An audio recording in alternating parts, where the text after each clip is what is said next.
If you're like me, then part of the frustration of watching Chantal is the lack of information. So I sat down with a friend who happens to be an ER physician, and I asked him some of the more pressing questions. I gave him the basic background information with no identifying data and all of the lab work values that she showed on camera. Now remember, this is just two people talking about diabetes. These are just his opinions. Here's what he had to say. If she had a super high postprandial glucose in the 400s, why wasn't she hospitalized when she went to the clinic? Yeah, so it depends on what your other labs are. So if you have just an isolated high glucose and all of your other labs are mostly normal, you can hydrate somebody and start them on medicine, especially somebody who hasn't been taking medicine as an outpatient. That's what they did. They gave her metformin extended release. You have a lot of things that you can do as an outpatient to improve that without hospitalization. If you have somebody who's got a high glucose and then some other things are going on, there's something called their bicarb is low, then they might be in something diabetic ketoacidosis. That needs to be hospitalized. Gotcha. Yeah. So your body basically stops using glucose, starts using ketones, changes your blood pH, and that can be a problem. The kidney diet is one thing. The diabetes diet is another thing. The liver enzymes being off the charts is another thing. Plus high blood pressure. So basically, what can she eat? Leaves. She needs to be eating leaves. Just vegetables. Spinach. Right? Yeah. So the proteins. With nothing good on it. It sucks, but that's. But the person you're telling me about, that's where they're at. They need to eat nothing but leafy vegetables. Some carrots. Seriously? Yeah. If they're going to try to do this without medicine, too? Well, no. She took the medicine. So they gave her one insulin injection, and then she walked away with a script for extended release metformin, plus some sort of blood pressure drug. So she is taking 2 oral medications, and she says that, the metformin's giving her GI issues, but she's going to keep using it. Yeah. And the other weird thing was that the doctor gave her really weird sort of dietary guidelines, like you can have a palmful and a half of rice, or you can have, they're in Kuwait. Yeah. So maybe it was a language thing, maybe it's but I would say not even. So here's what I tell people when I see them, healthy 39-year-old, had uncontrolled diabetes, and I see them in the ER. It sounds like she was in a clinic. She was in a clinic. It was an outpatient in internal medicine clinic. I tell them, sometimes I see people at what could be inflection points for their health. Their life later on is either going to look like A or B. And A is doctor's appointments 3 or 4 times a week. Not being able to see. Yeah. Having neuropathy in your feet so bad that you get pain, can't walk, start to get. She's very sedentary now. Yeah, she barely moves. Yeah. It's going to get worse when that stuff sets in, and then she's going to start getting bad blood flow to her feet and get ulcers and infections, and she's going to have toes chopped off. I mean, it's that life sounds horrible to me. Versus okay, I'm going to take this, in this case, doctor's visit, and have it be my impetus that I don't want my life at 45 years old to look like that. Right. So I'm going to make all the changes that I need to right now, and it's going to suck. It's going to suck for a month, then I'm going to start feeling better. Yeah. It's hard to do, but just for me, what life can look like if you go one way versus the other is just so. I would not want to live the life of 4 doctor's appointments a week. Right. Yeah. You touched on some really scary complications of untreated diabetes.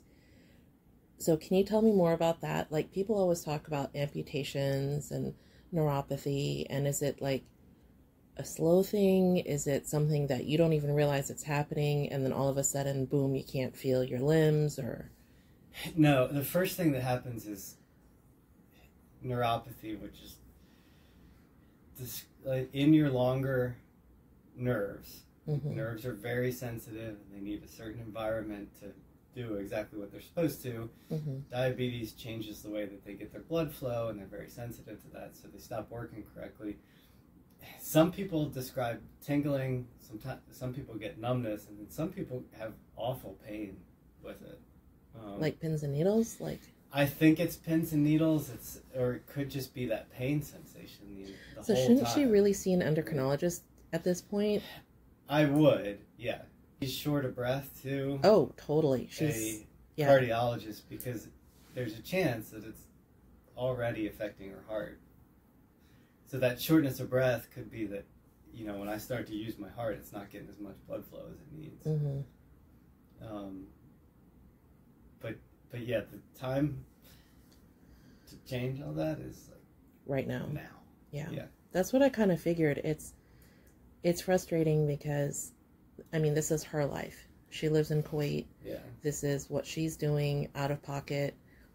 And I get that it may be expensive, but hospitalization is going to be a lot worse. Yeah. Like, she has no insurance over there. She's not eligible for the national benefits. So I think she may be thinking with her pocketbook, and you just can't do that when it comes to healthcare. You just can't. Yeah. Definitely she should do all that. I also tell people that, like, you know, if I had a choice between world's best doctors looking at you 24/7 or like developing that intrinsic motivation to get healthy and change this, like exercise, a very strict diet, right, developing a healthy lifestyle, and a lot of times stress is a part of it too. But if you could choose, if a person intrinsically says, okay, I'm going to focus on my stress, I'm going to be very healthy, I'm going to start an exercise program, doing whatever I can, or 24/7 world's best healthcare around the clock, the person who motivates themselves and develops a healthy lifestyle is going to have a better life. Oh, for sure. Yeah. I mean, hands down. Yeah. Who wants to go to the doctor every day? No offense. I work in a place where nobody wants to go. So I'm used to it.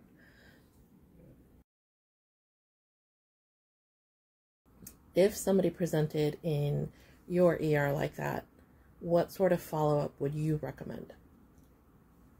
The most important thing is a good primary care clinic for her. Then endocrinology, cardiology, and then she needs an eye exam and a foot exam as part of her diabetes care. And I think that would cover the basis to start. So the endocrinologist or the cardiologist would send her to a dietitian? Probably primary care would send her to a dietitian. Yeah, I don't think they did. Because that's where she started out to get all her labs. But she does have to go back. So maybe he wants to see how she does on the medication. Yeah. Although metformin is probably not going to be enough at that. Yeah. It sounds like she needs to be on insulin. So. Well, she got one injection at the time, and then I think he's giving her a week to even out on the metformin, get used to it. I think he put her on Janumet, which is metformin with something else. Yeah, I don't know what they're doing. It's so confusing because we're only getting half of the story. So she shows her lab work online, and she shows all of the values, but she doesn't explain, okay, he said this about this, or he said this about that. Yeah. And I'm not even sure if the doctor speaks English. So I think she may be getting all of this secondhand from her husband if he's translating at the time. Yeah.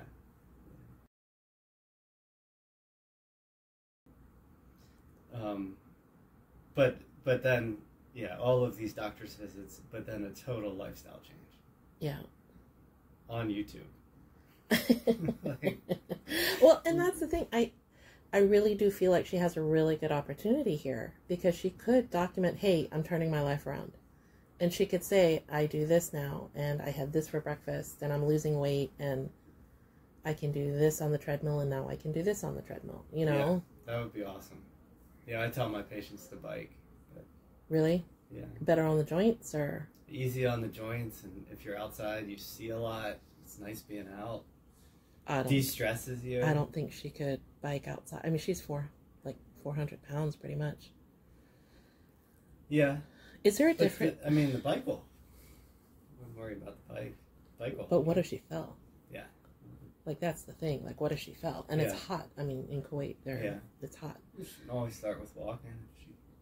Is there a difference between recumbent and regular stationary bike? Is any one better than the other, or? I mean, recumbent I think is probably easier on your back. But, yeah. But I don't know that you cover as much ground. And see as much. She gets back pain when she's cooking. Like, she can't stand very long. Yeah. So she leans on things, or she goes to sit down. So that's why I was thinking recumbent versus regular stationary. Yeah. Well, there's always walking. Yeah. And, well, yeah. And swimming. She's adverse to swimming because of the whole public pool aspect of things. They're Muslim, and she doesn't want to wear, like, a burkini. Oh, yeah. Yeah. Pilates. Yoga makes you feel great. Yeah. Yeah. Well, thank you so much, Dr. X. I really appreciate your input. I'm so glad you were able to answer some of our questions. Yeah, anything for you.